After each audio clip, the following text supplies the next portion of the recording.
Welcome to The Critique. Today, we are examining a commentary piece that argues the movement to block the Paramount-Warner Brothers merger is actually a coordinated political effort to control news assets like CNN, rather than an organic anti-monopoly campaign. And let's not waste any time, because the way this incredible revelation is currently sequenced completely buries the lead, and we need to fix the structural mechanics of this argument right away. Restructuring the sequence of revelation will immediately hook the audience on the hidden political stake. Right. Because the major weakness here is that the true, most compelling thesis, which is that this is a stealth battle over CNN's editorial direction and, the prevention of a middle-of-the-road media sphere, it's just buried deep in the second half of the material. Yeah, it really is. It gets heavily diluted by all these lengthy, early tangents about, airline monopolies and foreign sovereign wealth funds. I mean, as I read through the sequence, I could kind of see the foundation the author was trying to build, Sure, the logic is there. Right, they start with the Department of Justice approvals,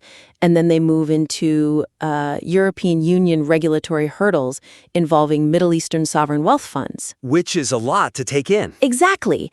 And then we get a breakdown of Netflix subscriber counts, and then a brief look at the Spirit Airlines and JetBlue situation. Yeah. It's only after we wade through all of that corporate and regulatory preamble that we finally hit the explosive core thesis about Bari Weiss, CNN, and this covert ideological war. Right. It feels a bit like a mystery novel where the fact that a crime even occurred isn't revealed until chapter 10. That is a perfect way to put it. So the suggestion here is to invert the narrative pyramid by leading with that core ideological conflict. Okay, invert the pyramid. Yeah, effectively pulling that hidden motive to the very beginning of the piece to frame absolutely everything else that follows. I understand the instinct to build up to the big reveal, though. If we pull it forward, aren't we risking sounding like a conspiracy theorist right out of the gate? That's a valid concern. Because if we haven't laid the groundwork of the EU regulations in the market context, does the audience even have enough context to believe this massive claim about a secret war for CNN? That is a very common fear among writers dealing with complex investigations. But I'd argue the opposite is actually true. Really? Yeah, because when you bury the crime until chapter 10, your reader spends the first 9 chapters thinking they are reading a completely different genre. Oh, I see what you mean. Right? In this case, the audience thinks they're listening to a dry, financial analysis of market consolidation. They are adjusting their mental expectations for a regulatory breakdown. And then they get whiplash. Exactly. If the audience isn't primed to look for the political maneuvering, they might just tune out before the real story even begins. That makes a lot of sense. By pulling that hidden motive forward, you change the lens through which the audience views the EU regulations and the subscriber count. Suddenly, those aren't just dry facts. They are the battlefield terrain. So the goal is to create cognitive dissonance early on, then. We need to give them a reason to scrutinize those market facts rather than just passively absorb them. Precisely. And to actually pull this off on the page, the author could implement a few different structural shifts. Like what? Well, one concrete example is to open the piece by immediately contrasting the aw shucks public face of the movement, specifically the celebrity actors like Mark Ruffalo holding picket signs, with the ultimate hidden prize, which is the editorial control of CNN. Oh, that's a great visual contrast. Yeah. Another way to do this is to take the shell game concept that is currently mentioned at the very end of the source material and move it right to the opening seconds. Just front load it? Exactly. Explicitly telling the audience up front, look under the cup. This isn't about Harry Potter and Tom Cruise sharing a streaming service. This is about who controls the daily news cycle. That's punchy. And I should note, there are dozens of creative ways to solve this pacing issue. These are just a couple of examples of how you might approach it. But the key is getting that core friction up front so the audience becomes an active detective. That definitely transforms a piece from a passive lecture into a high-stakes puzzle. Absolutely. But if we invert the pyramid and hit the audience with this CNN conspiracy right up front, we create an entirely new problem, I think. How so? Well, if I'm a listener who genuinely believes monopolies are harmful to the working class, right? And the author immediately starts attacking these anti-monopoly protests. Ah, yeah. I might assume the author is just, a corporate shill who wants billionaires to own everything. I might put my guard up and reject the CNN thesis out of hand. Creating a sharper conceptual dividing line between valid entertainment monopoly concerns and the alleged news control agenda will strengthen the overall argument. Okay, a dividing line. Yes, the weakness we are seeing here is that the script currently conflates the sincere anti-monopoly arguments, like the anxieties surrounding the Disney and Fox merger, or, airline consolidation, with the politically motivated funding from groups like the American Economic Liberties Project. Right, it kind of mashes them all together. Which is dangerous, because this conflation muddies the waters and makes the author's own stance on monopolies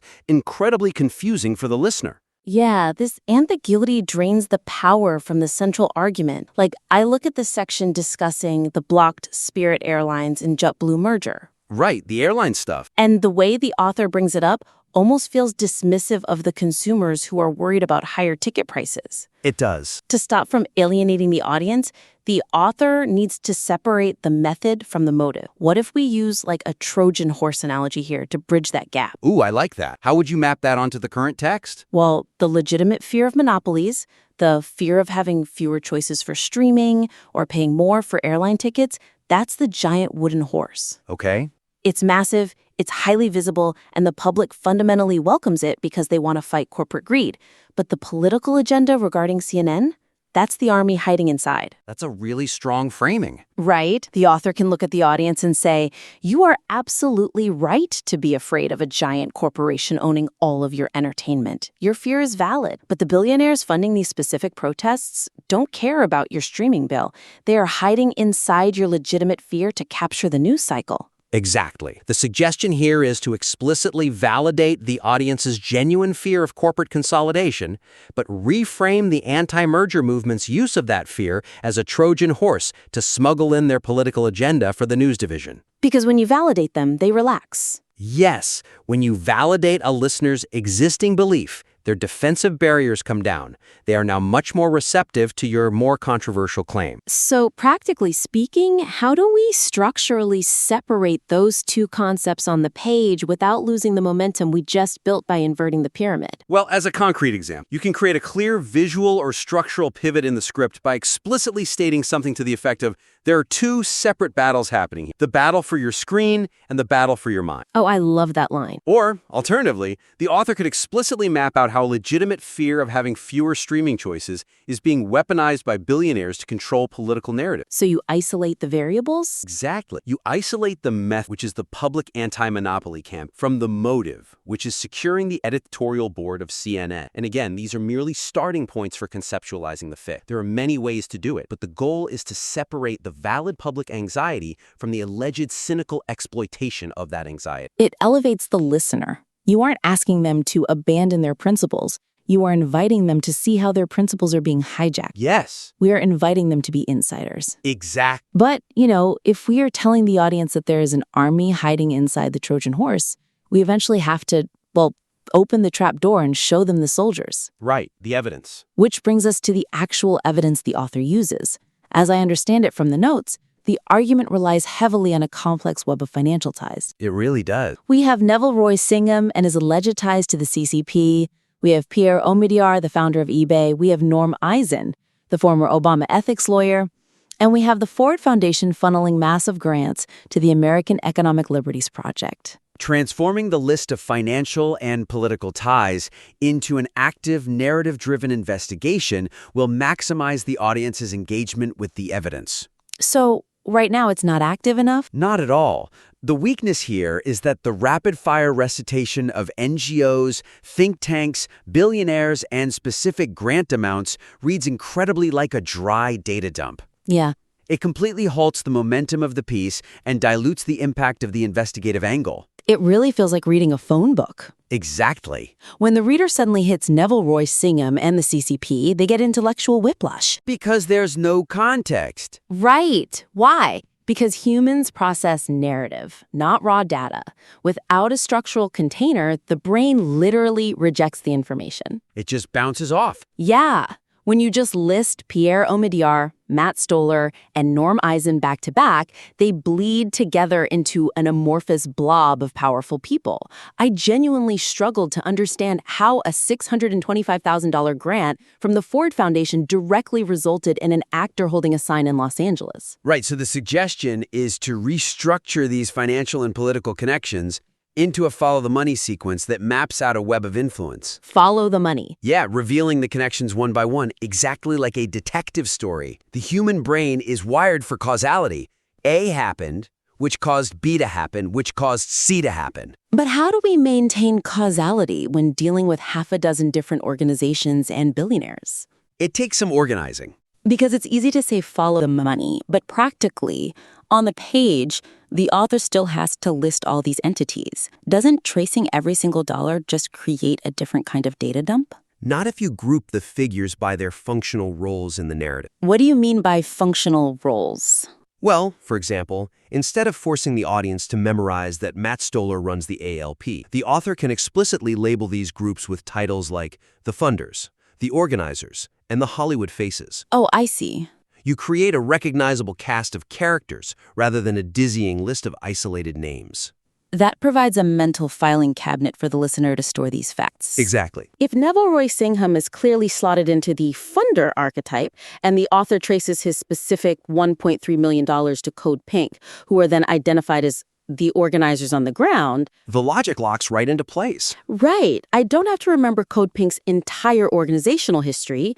I just need to know they are the middlemen turning a billionaire's check into street-level disruption.